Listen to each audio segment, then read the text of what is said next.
Tony चिड़िया अपनी बेटी कुकू और गुड़िया को बारिश के मौसम का सामना करने के लिए सिखा रही थी। गुड़िया अपनी मम्मा की हर बात को बहुत ही ध्यान से सुनती, लेकिन कुकू उसकी बात पे जरा सा भी ध्यान नहीं करता। कुकू अपने मन में बहुत ही ज़्यादा उदास रहता है। उसे लगता है कि उसकी मम्मा उससे जरा सा भी प्यार नहीं करती। जग्गू, मेरी मम्मा मुझसे बहुत काम करवाती हैं। क्या तुम्हारी मम्मा भी तुमसे ऐसे काम करवाती हैं?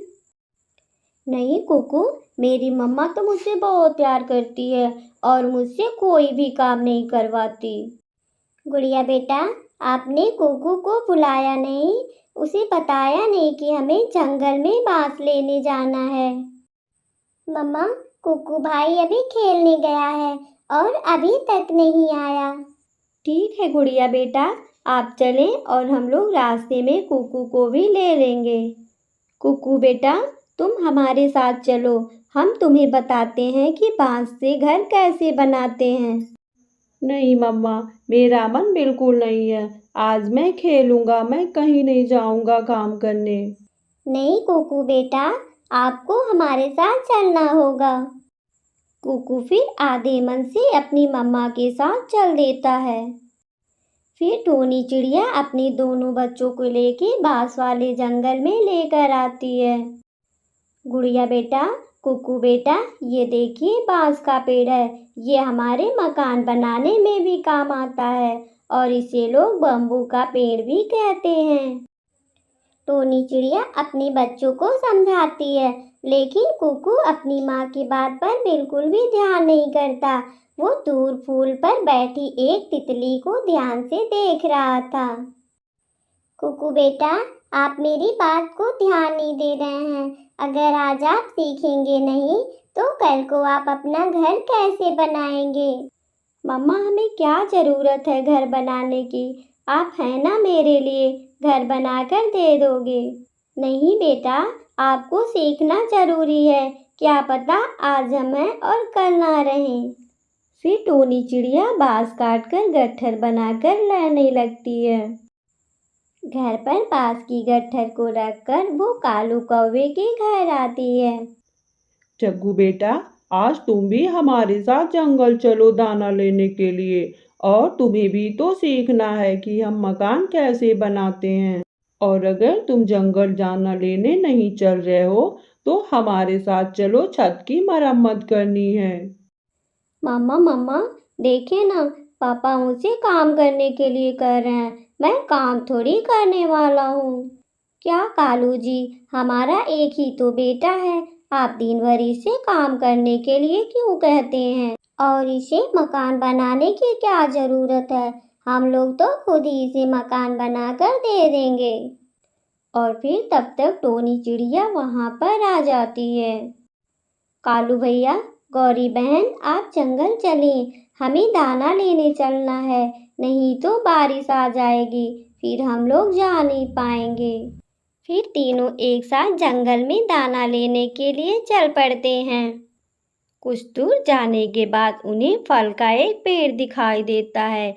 वहाँ पर वो फल को खूब खाते हैं और टोकरी में फल को भर लेते हैं। जैसे ही घर आने के लिए उड़ते हैं, तेज बारिश आ जाती है। टोनी बहन, बारिश का प्रकोप बहुत तेज है और हम किसी पेड़ के नीचे बैठ जाते हैं। तीनों लोग एक छायादार वृक्ष के नीचे बैठ जाते हैं। तभी अचानक आकाश में खूब जोर से बिजली कड़कने लगती है और इन तीनों पक्षियों के ऊपर बिजली आ गिरती है, जिससे तीनों का तुरंत ही वहाँ पे देहांत हो जाता है। और पेड़ भी पूरी तरह से जल चुका होता है। ये सारी चीज़ें मिट्ठू तोता अपने घोंसले में बैठे देख रहा था। मिट्ठू जब पास आकर देखता है तो तीनों पक्षी मर चुके होते हैं।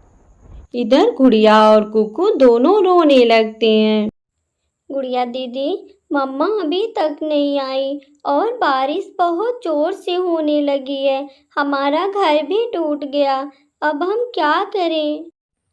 और इधर जग्गू का भी घर टूट गया था। टूटे घर पे बैठकर जग्गू खूब जोर जोर से रोए जा रहा था। तभी मिट्ठू टोनी चिड़िया के घर आ जाता है। बच्चों, आप लोग ना रोएं, अब आपकी मम्मा कभी वापस नहीं आएंगी। उनके ऊपर बिजली गिरा और वो लोग हमेशा हमेशा के लिए इस दुनिया से चले गए। फिर दोनों भाई बहन अपनी मम्मा के लिए जोर जोर से रोने लगते हैं। और मिट्ठू आकर इधर जग्गू से भी बता देता है, जग्गू, अब तुम्हारे माँ पापा कभी वापस नहीं आएंगे। वो तुम्हें हमेशा हमेशा के लिए छोड़कर चले गए। गुड़िया दीदी, क्या मम्मा वापस कभी नहीं आएंगी तो हम लोग किसके साथ रहेंगे? हमारा घर भी टूट गया और मम्मा भी छोड़कर चली गई। कुक्कू भाई, अब ना रो, रोने से हमारी मम्मा वापस नहीं आएंगी। और अब तुम चलो, मम्मा जो हमें सिखाई हैं वैसे ही हम बम्बू का घर बनाएंगे। गुड़िया दीदी, आप भगवान से बोलो ना कि वो हमारी मम्मा को वापस कर दे और हम अपनी मम्मा को अब कभी परेशान नहीं करेंगे। और मम्मा जो भी काम कहेंगी मैं वो सारा काम करूँगा। नहीं कुक्कू भाई, अब हमारी मम्मा वापस कभी नहीं आएंगी। अब हमें उनके बताए हुए बातों को मानना पड़ेगा। हमारी मम्मा ने हमें जैसे सिखाया है हमें वैसे ही अपने जीवन को काटना पड़ेगा। गुड़िया दीदी, आज मुझे बहुत पछतावा हो रहा है। काश मैं मम्मा की हर बात मानता तो शायद आज हमारी मम्मा हमसे दूर नहीं जाती। फिर गुड़िया कुकू को लेकर जंगल में बांस लेने चली जाती है और दोनों भाई बहन मिलकर बांस का घर बना लेते हैं और उसी में फिर रहने लगते हैं। तो प्यारे दोस्तों, समय रहते हमें अपने माँ पापा का कदर कर लेना चाहिए। वीडियो अगर अच्छी लगी तो एक प्यारा सा लाइक और कमेंट जरूर करें। आपका धन्यवाद। एक जंगल में गौरी और टोनी चिड़िया एक साथ रहती थीं। एक दिन गौरी टोनी चिड़िया के पास जाती है। अरे टोनी, तुम मेरे घर चलो, मेरी फ्रेंड आने वाली है और उसके लिए मुझे अच्छे अच्छे पकवान बनाने हैं। ठीक है गौरी बहन, आप चलिए और मैं तुरंत अपनी बेटी के लिए भोजन बनाकर आती हूँ। मम्मा, क्या आपकी कोई सहेली नहीं है? गौरी आंटी की तो हमेशा सहेली आती रहती हैं। नहीं बेटा, मुझे तो काम से फुर्सत ही नहीं मिलता, तो मैं सहेली कब बनाऊंगी? गुड़िया बेटा, आप खाना खा लें और मुझे गौरी के घर जाना है भोजन बनाने। फिर टोनी चिड़िया अपनी बच्ची को खाना खिलाकर गौरी के घर आ जाती है। गौरी बहन, क्या बनाना है? आप मुझे दें और मैं खूब स्वादिष्ट भोजन बनाऊंगी। देखो टोनी, मेरी फ्रेंड आ रही है और तुम्हें मांस बनाना है। खूब अच्छा से बनाना ताकि वो खा करके अपनी पंख चाटती रह जाए। फिर टोनी खूब अच्छे से मीट को बना देती है और इधर चील गौरी के घर की रास्ता पूछते हुए आती है। अरे वो मोटी चोंच वाले, क्या तुम मुझे गौरी का घर बता सकते हो? चील को देखते ही सारे पक्षी वहां से भाग जाते हैं। जैसे तैसे करके चील गौरी के घर आ ही जाती है। अरे मेरी दोस्त चील, क्या तुम्हें आने में कोई दिक्कत तो नहीं हुआ? अरे नहीं नहीं गौरी, मुझे कोई दिक्कत नहीं हुआ, लेकिन तुम्हारे घर में से मुझे मीट की खुशबू आ रही है। गौरी बहन, क्या आपकी दोस्त यही हैं? ये तो चील पक्षी हैं, आप इनसे कैसे दोस्ती कर सकती हैं? अरे टोनी, तुम झूठ में डरती हो। जल्दी से तुम बिरयानी निकाल कर मेरी दोस्त के लिए लाओ। फिर टोनी चिड़िया चील के लिए बिरयानी निकाल कर रख देती है और चील तो बिरयानी देखते ही उस पर टूट पड़ती है। ऐसे खाती है जैसे बरसों से उसने पाया ही नहीं है। जल्दी जल्दी चील पूरे प्लेट को फिनिश कर जाती है। गौरी बहन, अब मैं अपने घर चल रही हूँ। मेरी गुड़िया मेरा इंतजार कर रही होगी। टोनी के जाने के बाद चील गौरी से पूछने लगती है, अरे गौरी, ये तुम्हारे बगल में रहती है क्या? और इसके कितने बच्चे हैं? देखो माही चिल, तुम पिछली बार की तरह फिर शुरू मत हो जाना। ये सब मेरे पड़ोसी हैं और मेरी हमेशा मदद करते हैं। अरे नहीं गौरी, मैं तो ऐसे ही पूछ रही हूँ कि इसके बच्चे बड़े हो गए हैं कि अभी छोटे ही हैं। नहीं माही, एक ही बेटी है उसकी और अभी छोटी है। फिर दोनों सो जाते हैं और सुबह होती है। गौरी अपने लिए दाना ढूंढने जंगल चली जाती है और इधर टोनी अपने बच्ची को समझाती है। गुड़िया बेटा, आप दरवाजा ना खोलिएगा, मुझे तो बहुत ही ज्यादा डर लग रहा है। इस जंगल में गौरी आंटी के घर एक चील पक्षी आई है, क्या पता कब किस बच्चे को वो खा लेगी। ठीक है मम्मा, मैं दरवाजा नहीं खोलूंगी, आप आराम से जाइए। फिर टोनी और गौरी दोनों जंगल में चली जाती हैं दाना लेने के लिए और इधर चील टोनी के घर के पास आकर दरवाजा खटखटाती है। अरे कोई है घर के अंदर? दरवाजा तो खोलो, मैं अकेले बोर हो रही हूँ इस जंगल में। आप कौन हैं? मैं दरवाजा तो नहीं खोलूंगी, मेरी मम्मा ने मुझे मना किया है।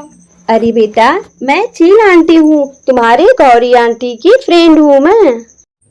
नहीं आंटी, मैं दरवाजा नहीं खोलूंगी, मेरी मम्मा ने मुझे मना किया है और जब मम्मा वापस आएंगी तो आप उनसे आकर के मिल लेना। फिर चील मन ही मन गुस्सा होने लगती है और वहां से वापस फिर गौरी के पास चली आती है। तब तक गौरी दाना लेकर आ चुकी होती है। अरे गौरी, आज तुम मेरे लिए शाम को क्या बनाओगी?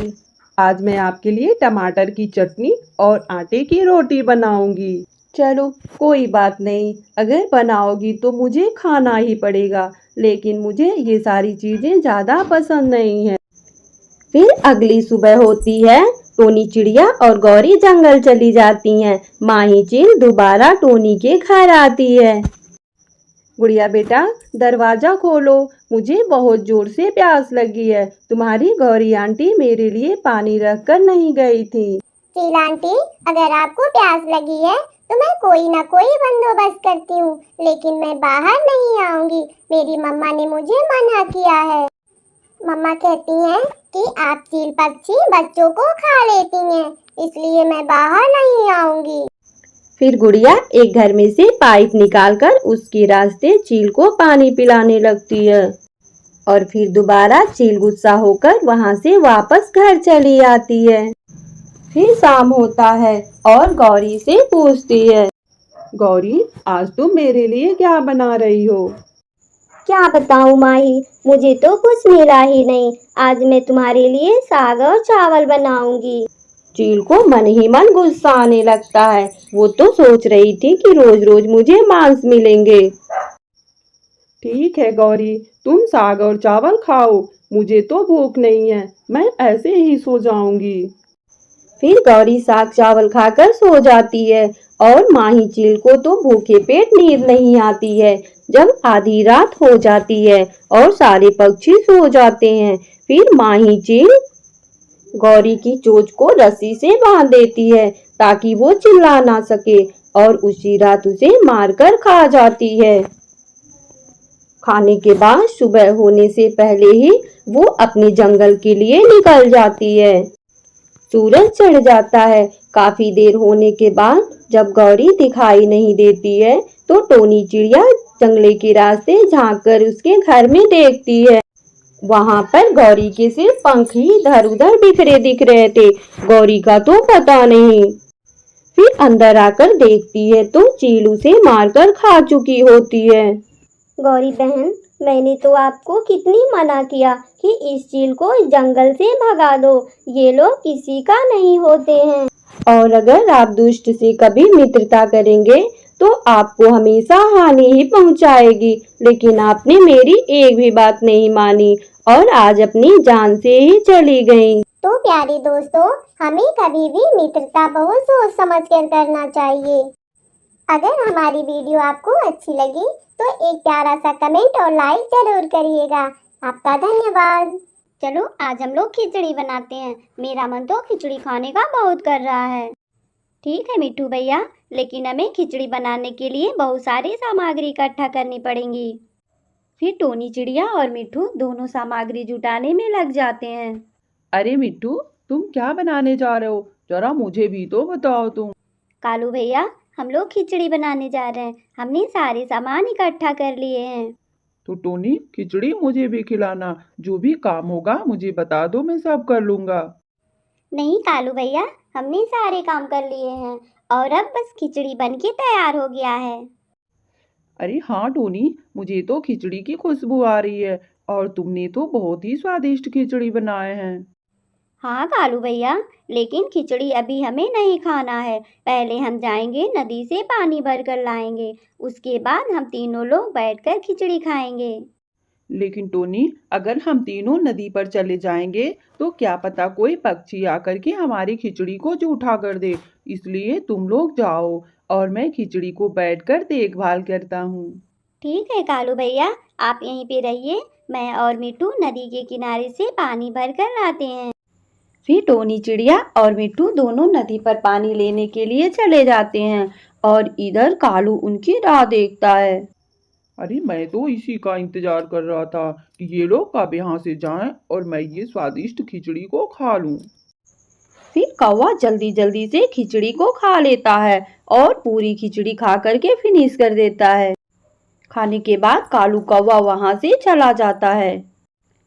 अब वापस मिट्टू और टोनी जब आते हैं तो खाली बर्तन देखकर दोनों दंग रह जाते हैं। अरे टोनी, तुमने देखा नहीं, कालू आज भी हमें चूना लगाकर चला गया। मुझे तो उस पे रत्ती भर भरोसा नहीं हो रहा था। लेकिन मिट्टू भैया, आप टेंशन ना लीजिए, हम इसका बदला जरूर लेंगे। फिर टोनी सारा उपाय मिट्टू को बता देती है और अगले प्लान की दोनों तैयारी करने लगते हैं। फिर टोनी उड़ते हुए जंगल में जाती है जहाँ पे कालू दाने की तलाश में बैठा हुआ था। अरे कालू भैया, आपने तो जब से खिचड़ी खाकर भागे हैं तब से तो हमें दिखाई ही नहीं दिए। अरे नहीं टोनी बहन, आप मुझे माफ कर दें। मैंने तो खिचड़ी इसलिए खाई कि वो बहुत ही स्वादिष्ट थे और मुझे बहुत ही जोर से भूख लगी थी। इसलिए मैं इंतजार नहीं कर पाया। अरे कालू भैया, कोई बात नहीं है, अपने खिचड़ी खा लिया सो खा लिया। लेकिन अब हम लोग मीठी खीर बनाने की तैयारी कर रहे हैं। अगर आपको भी खाना है तो हमारे साथ आ जाइए। अरे वाह टोनी, मीठी खीर बनाने जा रही हो? मुझे तो बहुत ज्यादा पसंद है। अब तुम मुझे बताओ कि मुझे क्या करना होगा। कालू भैया, आप जाओ जंगल से सूखी लकड़ियाँ तोड़ कर लाओ। तब तक मैं चावल बनाती हूँ। फिर कालू खुशी से जंगल में लकड़ियां लेने चला जाता है और लकड़ी को लेकर वापस टोनी के पास आता है। कालू भैया, हमारे पास तो थोड़े से चावल हैं। इतने चावल में तो खीर अच्छे से नहीं बनेगी। अगर आप थोड़े से चावल लाते तो हम लोग कुछ ज़्यादा ही खीर बना लेते। फिर कालू खुशी के मारे चावल के खेत में चला जाता है और वहां से कुछ धान के दाने तोड़ लाता है। फिर उसे अपनी चक्की में पीसकर दाना निकाल लेता है। टोनी बहन, देखो मैं चावल भी लाया। अब तुम जल्दी जल्दी स्वादिष्ट खीर बना दो। मेरी तो लार ही टपक रहे हैं। टोनी किचन में जाती है और मिट्टू को सारी बातें बताती है। मिट्टू भैया, आप अलमारी के पीछे छिप जाइए और जब तक मैं आपको ना बुलाऊं आप वापस मत आइएगा। फिर मिट्टू अलमारी के पीछे छिप जाता है और टोनी चिड़िया कालू कौवे को आवाज देकर बुलाती है। कालू भैया, मिट्टू तो 2 घंटे से गया है चीनी लेने और हमें लगता है कि वो चीनी लेकर वापस ही नहीं आएगा। अगर आप अपनी माँ के वहाँ से थोड़ा चीनी ला देते तो मैं जल्दी से स्वादिष्ट खीर बनाती आपके लिए। ठीक है टोनी, मैं अपनी माँ के पास से चीनी जरूर लाऊंगा। ऐसा कहकर कालू अपनी माँ के पास चीनी लेने चला जाता है। माँ, आप मुझे थोड़ा चीनी दे दें। मैं और जंगल के सारे पक्षी मिलकर खीर बना रहे हैं। ठीक है कालू बेटा, अगर तुम्हें खीर खानी है तो ये चीनी का पूरा डब्बा ही ले जाओ और तुम सारे पक्षी मिल बांट कर खा लेना। फिर कालू कौवा चीनी लेकर टोनी चिड़िया के पास चला आता है। ये लो टोनी, अब तो हमने सारे सामान लाकर रख दिए हैं। अब तुम मजे से खीर बनाओ और थोड़ा जल्दी ही बनाना। मुझसे तो अब इंतजार बिल्कुल नहीं हो रहा है। टोनी चिड़िया खीर को स्वादिष्ट बना देती है। खीर की खुशबू सूंघकर कालू कौवा तो बेचैन हो रहा था कि कब मुझे खाने के लिए मिल जाए। कालू भैया, मेरे घर में कोई बर्तन नहीं है, आप अपने घर से प्लेट लेकर आएं, तब मैं खीर निकालती हूँ। फिर कालू कौवा जल्दी जल्दी अपने घर प्लेट लेने के लिए चला जाता है। मैं सबसे बड़ा वाला प्लेट लेकर जाऊंगा ताकि मुझे इसमें खूब ज़्यादा सा खीर मिलेगा खाने के लिए, और मैं खीर खाकर आज तो मस्त हो जाऊंगा। मिट्ठू भैया, जब तक कालू वहाँ पर प्लेट लेने गया है, आप जल्दी जल्दी खीर को लेकर अपने घर चलें। फिर टोनी चिड़िया अपने घर में बाहर से ताला लगा देती है और खीर को लेकर मिट्ठू के घर चली जाती। मिट्ठू और टोनी मिलकर खूब प्रेम से स्वादिष्ट खीर को खा लेते हैं। कालू टोनी के घर आकर देखता है बाहर से ताला लगा है। वह इसे देखकर दंग रह जाता है। फिर जल्दी जल्दी वो मिट्ठू के घर जाता है। तब तक टोनी चिड़िया और मिट्ठू दोनों सारी खीर को खा चुके होते हैं। टोनी चिड़िया, तुमने मेरे साथ धोखा किया, तुम दोनों ने मिलकर पूरी खीर खा ली। क्या करते कालू, हम लोग को बहुत ही जोर से भूख लगी थी और हमें तो रहा ही नहीं जा रहा था, इसलिए हम दोनों ने मिलकर सारे खीर को खा लिए। अब कालू को अपने किए हुए गलती पर पछतावा होने लगा।